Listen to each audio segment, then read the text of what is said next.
with me in the studio, I have Alex Eaton, and he's going to share with us BRD wallets. Cheers. So let me give you a little background, because to me the most important thing in the world is you got to trust the person who you're dealing with. So I always say make sure you look into everybody. So background on me in 45 seconds flat. I've been in crypto for about 5 years, started just putting on meetups here in San Antonio, started the San Antonio Crypto Network to continue doing that. Built something called the Bitcoin Beginner Box about 1.5 years ago to send education to people, unbiased, always unbiased, has to teach every little thing. And that is actually how I got started with BRD.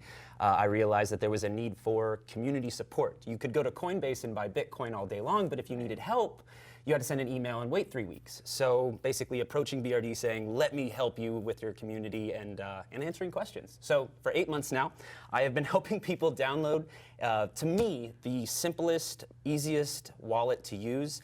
And technically, to me, the most secure. So I loved your wallet, and that's one of the things I did love about it, the ease of it. Mm-hmm. And believe me, we already checked you out. I looked at your Facebook page, and I believe I saw you in a Bitcoin costume at one point. I had somebody make me that for so every year at Comic-Con, look for me in the big Bitcoin. Yeah, that's fun. That's just fun stuff in this crypto. You're very delightful and smart. So yeah, why don't you share with us how this wallet works? Sure. So obviously you go to your app store and you would just download it, and hopefully the signal's good. I use T-Mobile, so we'll blame them if this takes too long. But once you download it, it's going to ask you for nothing. And that's really actually one of the things that I love about this wallet is it takes no actual information from you as a person. We call that non-custodial as opposed to custodial, whereas Coinbase is a custodial wallet because to sign up, you actually have to give them your name, your address, your information. They have access to how much money you hold and everything about you from what you buy and sell, and that can be given to anybody at any time. And that is a deterrent for a lot of people that want to get wallets because the crypto space is so new to them. They don't just want to be giving their information out online. Exactly. So that is a great thing about BRD. And the other cool thing is we can't really be audited for our users' information because we don't have any. Our wallet is actually synced to the Bitcoin blockchain. So for instance, if you were to send me money right now, we wouldn't see it until it's synced to the blockchain. So I always tell people just leave your wallet open for about 2 minutes, let it sync up to the blockchain, and then you'll be good to go. But this top thing, action required, is the most important thing that you will ever do when you set up a wallet. It's going to ask you to write down a paper key. It's going to give you 12 words, which is your recovery phrase. Right. Another way that we call that is your private key. Other people refer to it as a seed. There's a lot of different ways to call a private key a private key. Right. So when we would do training on wallets, what I would have always suggested people to do when you start this process, get yourself pen and paper. Make sure that you are sitting down at a desk, you're going to write these passphrases down, and then you're going to keep them in a very, very safe place. Even more important, don't take a snapshot. Do not take a picture. Your phone's photos are the easiest thing for anybody to access. So I really, you're smart when you say take a piece of paper and a pencil, do it the old school way, put it in a safe. Right, that's where I have mine, and I actually have mine, and you may laugh at me, but I have mine printed out and they're attached to my will in my safe. So that way that if anything ever happens to me, God forbid, right, it's attached to my will, so my children or my grandchildren will be able to go right in there and access my millions of dollars that I want to have in cryptocurrency. That's a feature that we are, as a wallet, talking about, because that's a big deal. What happens when you die and you have millions of dollars worth of cryptocurrency? How does it, and your family doesn't know where your private key is, right? So that is a big deal that we're dealing with, and that's smart, super smart. Your phone is broken, but all your money's on your phone. So that's where that 12-word recovery phrase comes in. So on your new phone, you'd re-download BRD, and when you restart it for the very first time, it'll ask you, do you want to start a new wallet? Or do you want to import an existing? So you would hit import, and it'll ask you for those 12 words. You type in them, and all of a sudden you have your money back. You're good to go. So we call that non-custodial versus custodial, meaning you hold the private keys. We don't take any information from you, and the funny thing about it is we don't even know how much money BRD actually stores in the big scheme of things because we don't even have access to that information. Right. We find that really important, and it's also why we're in 173 countries because unlike Coinbase, when you take a lot of information from people, you have to deal with a lot of rules and regulations because that's really important user data.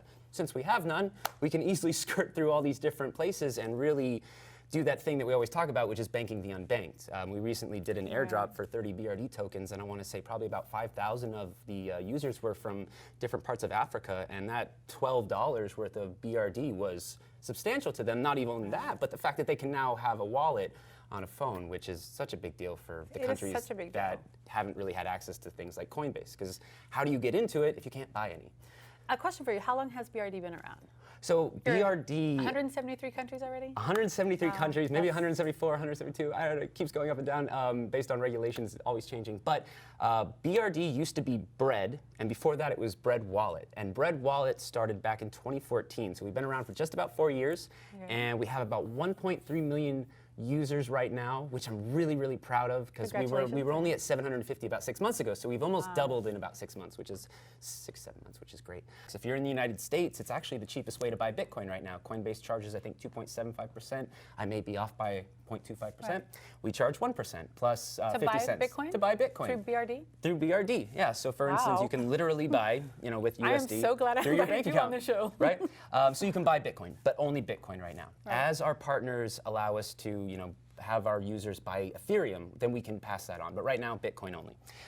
We have about 126 wallets, I would say, give or take right now. It's constantly going up like every week. And we've got about 120 tokens so far, and you can add them all if you'd like.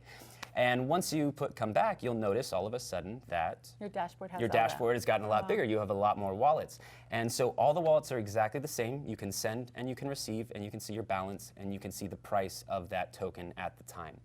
The last really cool thing that I love about this wallet that we implemented about 2 months ago was we integrated with a company called Changely that allows us to turn Bitcoin into Ethereum, Ethereum into BAT. And it's called Changely? Changely, yes. Okay. So you hit trade, and it will ask you, and this right now you only see 5, but if we added more wallets, add, just to give you an example, then you would have more choices to trade. So now we can turn our Bitcoin into Ethereum, our Ethereum into BRD, our BRD into First Blood. So And you can do all that on your wallet. right here on the phone. This is really important to me because I hate exchanges. Let me take that back. I love exchanges, but I will never leave money on an exchange. That's one of my big top 10 rules is do not leave money on an exchange. And so many people have hundreds of thousands of dollars on like Binance, and they're like, it's cool, it's not gonna fail. But if you look at the amount of exchanges that have failed over the years, it's like 80%. Not necessarily their fault, hacking and bad CEOs, what have you, but the point that I'm trying to make is they hold your private keys. When your money's on Binance, you don't actually hold it. When your money's on BRD, you hold it because, again, you're the only one that has the private key, so no one can take it from you. But if for some reason Binance was to just disappear or even get overloaded, overwhelmed, servers go down, your money you don't have access to, even if it's just for an hour or a day or even 5 minutes. That's not how we do things in the crypto space. Your money 24/7 all the time is the way that it should be. So that's why we talk about custodial versus non-custodial, being able to hold your own private key and your own everything, Right. but it's up to you. And I say this, please write down your paper key and put it somewhere safe and double it up, write it down twice because people lose things, right? Right. And if you lose it, it's gone forever. There are no fixes. Our company can't There is no help you. customer service in the BRD world. There is no customer service because we don't They'll keep help you. we I don't know. we don't keep track of your keys, and that is a good thing, sadly enough. But I deal with it every day. I lost my key. You just learned the most valuable lesson in the world: not to ever lose your key. Well, that was so much great information. I know a lot about wallets, but now I know a lot more about wallets. That was exciting. I keep going. I love it. Thank you so much for joining us.